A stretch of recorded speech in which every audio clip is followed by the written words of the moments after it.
Okay. All right. We are live. Yes, we're live. Okay, great. Yeah, Nice. well, welcome everybody. Welcome to Techies 15 Live, our weekly drop-by session for staying in touch with the community. So we call it Techies 15 Live, and it's organized by Immigrant Techies Network, which is a community for immigrant professionals that are in tech or interested in tech in terms of careers or starting their own businesses or just want to demystify what this whole tech thing is about. So a support community, we do programs around mentorship, we have events, we have a leadership program and a bunch of other things that we do to support newcomers. So yeah, thanks for joining us. And every week we bring in very cool people doing cool work in the community, and our cool person today is Ansh Dhawan. Thank you for joining us, Ansh. Thanks for having me, and kudos to the great work you're doing. Yeah, thank you. So let's meet you. Can you tell us a little bit about yourself? Yeah, and what your immigrant story is. Great. So I moved to Canada for my master's. I completed my master's of finance from Schulich School of Business. While doing my master's, I also worked with a private equity firm in California, North America. I worked with a startup based out of London, Ontario.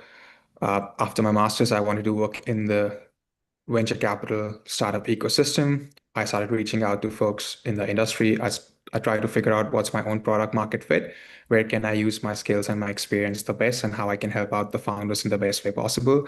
And I figured out the venture capital was the best industry for me, given my past experiences and my education. I reached out to folks all over Canada. I found some places where I could be a better fit, and that's where I came across Thin Air Labs. Thin Air Labs is an amazing organization. We are a venture capital firm and a startup services organization. We have a fund. So our first fund was sector agnostic. We invested in pre-seed to Series A companies all across Canada. We have a funding catalyst program where we help startups raise non-dilutive funding. So we have raised more than 70 million now for various startups all across Canada. We have a product growth team where we help startups as well as small to mid-sized businesses with their IT consulting or IT implementations. We have a podcast which is called Founders Mindset, where Mm. we give founders a voice to tell their own story. We get to know more about the founders and their why of why they started what they started doing, which I think is amazing. Of course, it's so great to learn from different founders. We have an office in downtown Calgary, which is where I am right now, and a bunch of startups in our portfolio sit with us. So it's so amazing to have that energy all around us. Mm-hmm. That's about That's us. awesome. I mean, that's rather an unusual journey. I feel what I see the most is people go the founder route before they go the VC route, before they get to that point. But you straight out of university went straight for that. So what was that like for you? What made you want to skip the founder stage, so to say? Not that it has to be, but that's just what you typically see out there. Yeah, that's absolutely correct. So before my master's, I also did 3 years in management consulting for a UK-based consulting firm. Um, Mm-hmm. and I worked with a startup during my college, my undergrad as well. So I've saw the different phases of business from the extremely early stage, like a business that was just getting incubated, to like working with big multinational corporations uh, who have like billions of dollars of revenue. So I just felt that I could probably see more of my impact where I'm working with the early stage founders. So that's where I wanted to work in. Why a venture capital route and not a founder route directly? Uh, I felt as a VC, at least right now, I could help out. I could work with more founders in different sectors and different subsectors and help out more folks that way. And maybe down the line, I will be a founder. I love solving problems. Uh, Mm-hmm.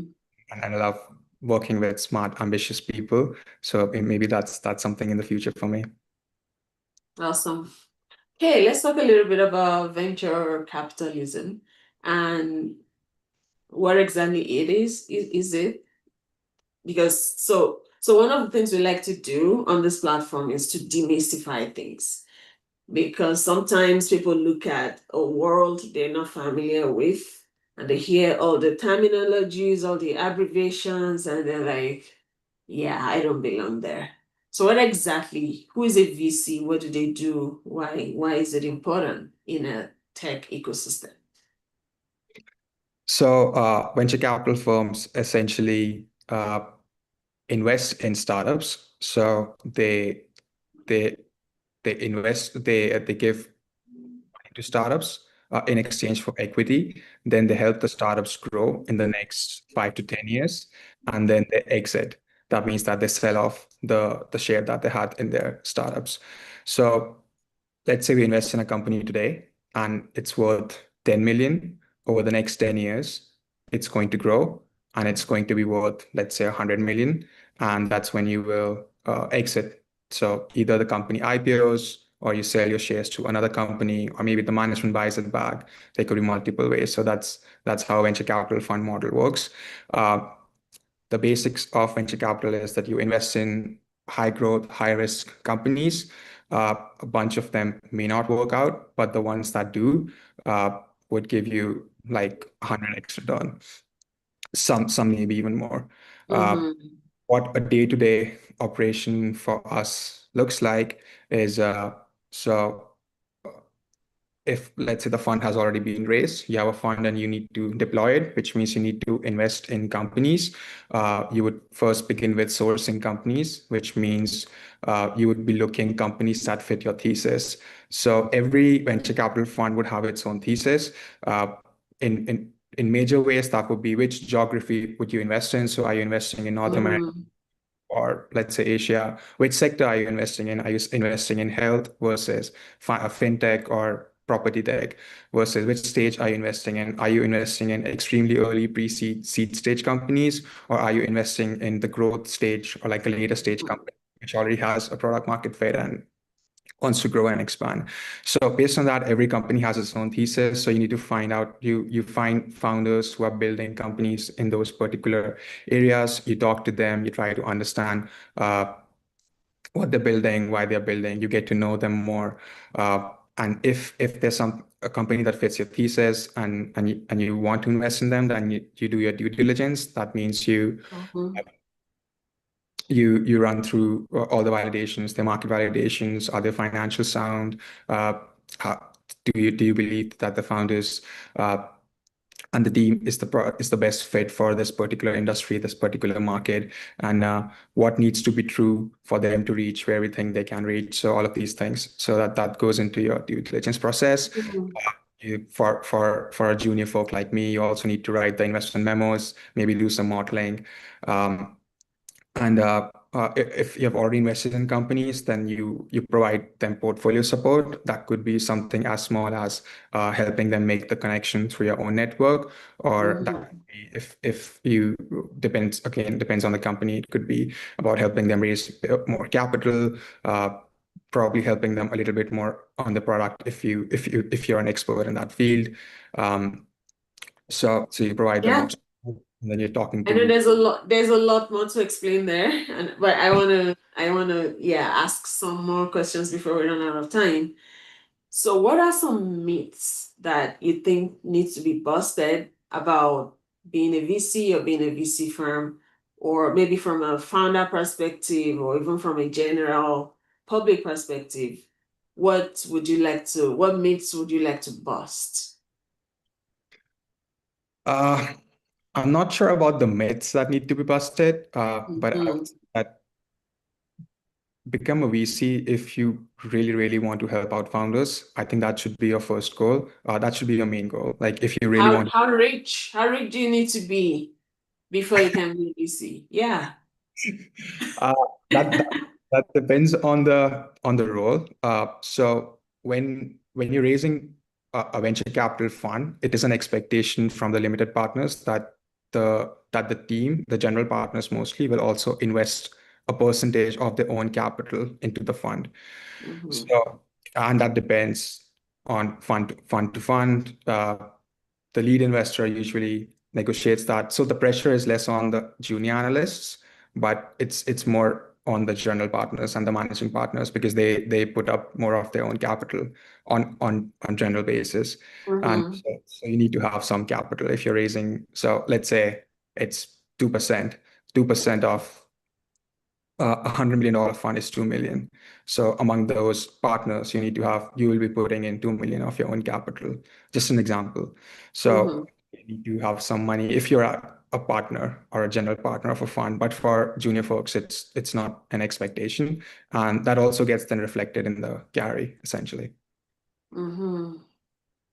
So high risk, high reward. That's the venture capital game. Any other enlightening information that you wish people have, especially founders?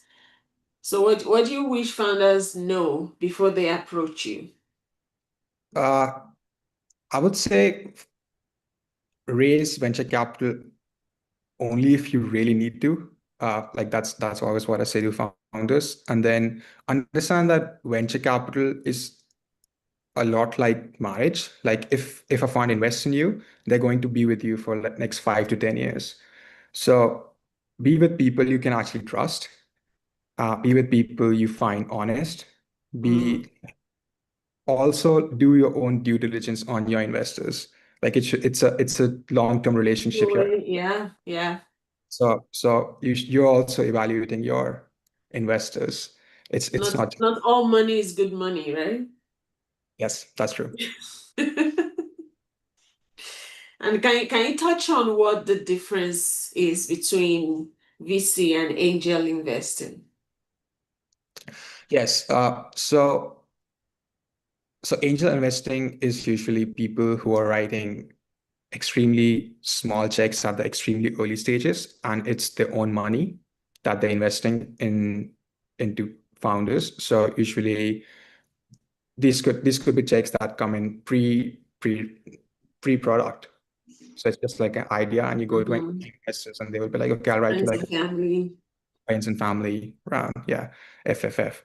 So, and then they could be like a $10,000 check, like an extremely small check, and they are going to make like 100 bets, and that's their own personal capital. Versus a venture capital, there's a fund. So there are a bunch of people called limited partners who have given their money to an team of investment managers who will be investing the money into a startup. And then a fund also has a term. So they would be only investing for the 10 years. So they have to raise the money, invest in startups, and then also exit in that term life. Versus an angel investor doesn't have like a term. So for a venture capital firm, they would be writing larger checks. It would Mm-hmm. Small percentage of it would be their own money, but most of it would be raised from other folks. And then they also have a term life, like they would have to exit till a particular time, in a particular time frame, versus an angel can hold till whenever they Mm-hmm. want because it's their own personal capital. Yeah, absolutely. Lastly, because of the time, what would you say to a newcomer, an immigrant that wants to become a VC? And they're like, I don't know how to do that. So what are the different paths? What does it look like to start your own fund? Like, do you want to be partner for your own VC fund that you are founding? And what does it look like to come on board an existing one? So I can talk more about joining an existing fund because I haven't raised Okay. a fund Okay. yet. And you Mm-hmm. raise their own fund are former founders or former excellent VCs, because uh, that's where the trust comes from. That yes, they will be able to run a good fund. On joining an existing fund, I would say find your own product market fit. That means what is your background? What is your experience? How can you contribute best to this ecosystem? And then based on that, find out the funds that fit your thesis. For example, let's say if you have a background in health, or let's say sports. So look for funds who are investing in that particular domain at the stage that you want to invest in, and then try to reach out to those folks. Try to narrow your search to figure out your own product market fit, and then look at their teams. Every venture capital team is going to be unique. So look at what skill set they could be missing, or what skill set could be complementary to their team that you could bring to the table. So figure out your own product market fit rather than trying to talk to everyone and trying to approach Mm. everyone. If your search is more focused, I think you would have like a higher success rate. It's like looking for work. Yeah. You do due diligence on the employer too. You want to know what their values are. If you want to work with them, yeah. Because value always runs both ways. It's something I like to tell people that as much as when you're job searching, you are always on it appears you're on the receiving end, but it doesn't have to be. You can evaluate the company you want to join as much as they are evaluating if they want you on their team. So I guess that principle applies also here. Yes. Any fund you would join, ideally you would join for a long period of time. So as you said perfectly, evaluate the team as well. These are people you will be spending a lot of time with. So yeah, do your own due diligence. Mhm. Awesome. Well, thank you so much, Ansh, for being here. Is there anything you would like to add, maybe that I had not steered you towards? Any last words? No, I think it was great. If anyone has any more questions, feel free to reach out on LinkedIn. I'm happy to take a call as well. Awesome. Thank you so much, Ansh. Thanks everybody for joining us. And for those that will be watching this later, thanks for joining us. So, yeah.